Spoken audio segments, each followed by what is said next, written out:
ನಮಸ್ಕಾರ ಎಲ್ಲರಿಗೂ welcome to Wealth Wave YouTube channel. ಈ ವಿಡಿಯೋದಲ್ಲಿ ನಾನು ರಿಲೇಟಿವ್ ಸ್ಟ್ರೆಂತ್ ಇಂಡೆಕ್ಸ್ RSI ಇಂಡಿಕೇಟರ್ನ ಯಾವ ರೀತಿ ಆ್ಯಡ್ ಮಾಡೋದು ಮತ್ತು ಈ RSI ಇಂದ ಟ್ರೇಡಿಂಗ್ ಡಿಸಿಷನ್ನ ಯಾವ ರೀತಿ ಮಾಡೋದು ಅಂತ ಹೇಳ್ಕೊಡ್ತೀನಿ.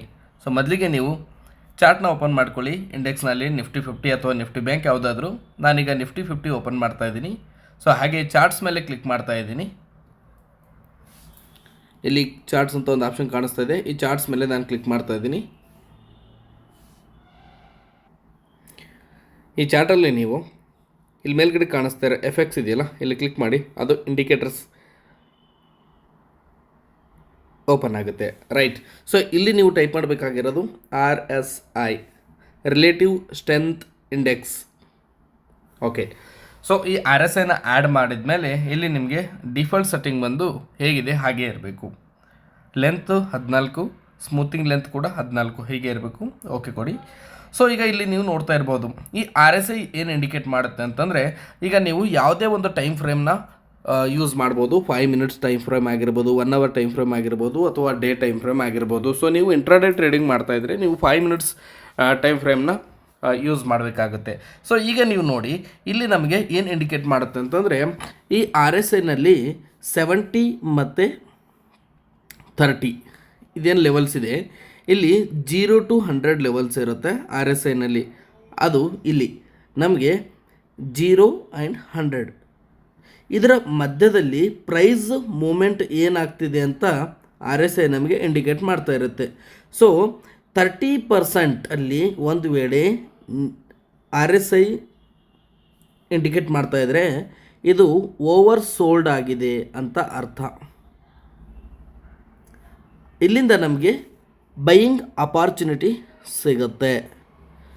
ಒಂದು ವೇಳೆ ಮಾರ್ಕೆಟು 70%ವರೆಗೂ ರೀಚ್ ಆಗಿದೆ ಅಂತಂದರೆ ಇದು ಓವರ್ ಬಾಟ್ ಆಗಿದೆ ಅಂತ ಅರ್ಥ. ಅಲ್ಲಿಂದ ನಮಗೆ ಸೆಲ್ಲಿಂಗ್ ಅಪಾರ್ಚುನಿಟಿ ಸಿಗುತ್ತೆ. ಸೊ ಈಗ ನೀವು ನೋಡೋದಾದರೆ, ಈಗ ಮಾರ್ಕೆಟ್ ಯಾವಾಗ ಇಲ್ಲಿ 30%ಗಿಂತ ಮೇಲೆ ಒಂದು 32, 33 ನಲ್ಲಿ ಇದೆ, ಆಗ ನೋಡಿ ಇಲ್ಲಿ ಮಾರ್ಕೆಟಲ್ಲಿ ಒಂದು ನಮಗೆ ಅಪ್ ಟ್ರೆಂಡ್ ಕಾಣಿಸ್ತಿದೆ. ಸೊ ಇದು 30ಯಿಂದ ಅರೌಂಡ್ 55, 54 ಹೋಗೋಷ್ಟರಲ್ಲಿ ನಮಗೆ ಒಂದು ಇಲ್ಲಿ ಒಳ್ಳೆ ಪ್ರೈಸ್ ಮೂಮೆಂಟು ಸಿಕ್ಕಿದೆ. ಅದೇ ರೀತಿ ನೀವು ಬ್ಯಾಕ್ ಟೆಸ್ಟ್ ಮಾಡಿದಾಗ ಇಲ್ಲಿ ನಿಮಗೆ ಗೊತ್ತಾಗುತ್ತೆ ನೋಡಿ, ಯಾವಾಗೆಲ್ಲ ಓವರ್ ಸೋಲ್ಡ್ ಆಗಿರುತ್ತೆ ಅಲ್ಲಿಂದ 33, 32 ಬರ್ತಿದ್ದ ಹಾಗೆ RSI ಅದು ಮೇಲ್ಗಡೆ ಹೋಗೋದಕ್ಕೆ ಸ್ಟಾರ್ಟ್ ಆಗುತ್ತೆ ಪ್ರೈಸ್. ಸೊ ಇದನ್ನು ನೋಡಿಕೊಂಡು ನೀವು ಟ್ರೇಡಿಂಗ್ನ ಡಿಸಿಷನ್ ತೊಗೊಳ್ಬೋದು.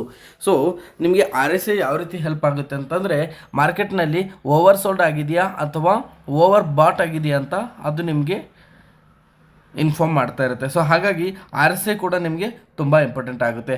ಯಾವುದೇ ಒಂದು ಇಂಡಿಕೇಟರ್ ಇಟ್ಕೊಂಡು ನಾವು ಟ್ರೇಡಿಂಗ್ ಮಾಡ್ತೀವಿ ಅಂತಂದರೆ ಇದು ಖಂಡಿತ ಸಕ್ಸಸ್ ಆಗೋದಿಲ್ಲ. ನಮಗೆ ಎಲ್ಲ ಇಂಡಿಕೇಟರ್ಗಳ ಅವಶ್ಯಕತೆ ಇರುತ್ತೆ. ಸೊ ಹಾಗಾಗಿ ನಾವು ಟ್ರೇಡಿಂಗ್ನ ಎಷ್ಟು ಸಾಧ್ಯ ಆಗುತ್ತೆ ಅಷ್ಟು ಹೈ ಪ್ರೊಬಾಬಿಲಿಟಿಯಿಂದ ನಾವು ಮಾಡಬೇಕಾಗುತ್ತೆ.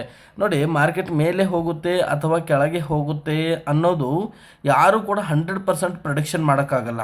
ಬಟ್ ಟೆಕ್ನಿಕಲ್ ಅನಾಲಿಸಿಸ್ ಯೂಸ್ ಮಾಡೋದ್ರಿಂದ ನಮಗೆ ಒಂದು ಹೈ ಪ್ರೊಬಬಿಲಿಟಿ ಇರುತ್ತೆ, ಒಂದು ಹೆಚ್ಚಿನ ಸಂಭವ ಇರುತ್ತೆ ಇದು ಮಾರ್ಕೆಟ್ ಮೇಲೆ ಹೋಗುತ್ತೆ ಅಂತ ಹೇಳೋದಕ್ಕೋಸ್ಕರ. ಸೊ ಹಾಗಾಗಿನೇ RSI ಇಂಡಿಕೇಟರ್ ಆಗಲಿ, MACD ಆಗಿರಲಿ, ಸಪೋರ್ಟ್ ಆ್ಯಂಡ್ ರೆಸಿಸ್ಟೆನ್ಸ್ ಲೆವೆಲ್ಸ್ಗಳಾಗಿರಲಿ, ಪ್ಯಾರಾಬೋಲಿಕ್ SR ಆಗಿರಲಿ, ಇದೇ ರೀತಿಯ ಸೂಪರ್ ಟ್ರೆಂಡ್ ಆಗಿರಲಿ, ಮೂವಿಂಗ್ ಅವರೇಜಸ್ ಆಗಿರಲಿ, ಎಲ್ಲವನ್ನು ಕೂಡ ನಾವು ನೋಡಬೇಕಾಗುತ್ತೆ. ವಾಲ್ಯೂಮ್ ಕೂಡ ನೋಡಬೇಕಾಗುತ್ತೆ, VWAP ಕೂಡ ನೋಡಬೇಕಾಗುತ್ತೆ. ಸೊ ಮುಂದಿನ ವಿಡಿಯೋದಲ್ಲಿ ನಾನು ಹಂತವಾಗಿ ಒಂದೊಂದೇ ಇಂಡಿಕೇಟರ್ಗಳ ಬಗ್ಗೆ ನಾನು ವಿಡಿಯೋ ಮಾಡ್ತಾ ಹೋಗ್ತೀನಿ. ಸೊ ಈ ವಿಡಿಯೋದಲ್ಲಿ ನೀವು RSIನ ಯಾವ ರೀತಿ ಪ್ಲಾಟ್ ಮಾಡೋದು ಮತ್ತು ಈ RSIನ ಯಾವ ರೀತಿ ಯೂಸ್ ಮಾಡೋದು ಅಂತ ನೋಡಿದ್ರಿ. ಮತ್ತು ಇನ್ನೊಮ್ಮೆ ಹೇಳ್ತೀನಿ, RSI 70%ಅಲ್ಲಿ ಟ್ರೇಡ್ ಆಗ್ತಾ ಇದ್ದರೆ ಅದು ಓವರ್ ಬಾಟ್ ಕಂಡೀಷನ್. RSI ಒಂದು ವೇಳೆ 30%ಅಲ್ಲಿ ಬಂದಿದೆ ಅಂತಂದರೆ ಓವರ್ ಸೋಲ್ಡ್ ಆಗಿದೆ, ಅಲ್ಲಿಂದ ನಿಮಗೆ ಮತ್ತೆ ರಿವರ್ಸಲ್ ಆಗುತ್ತೆ.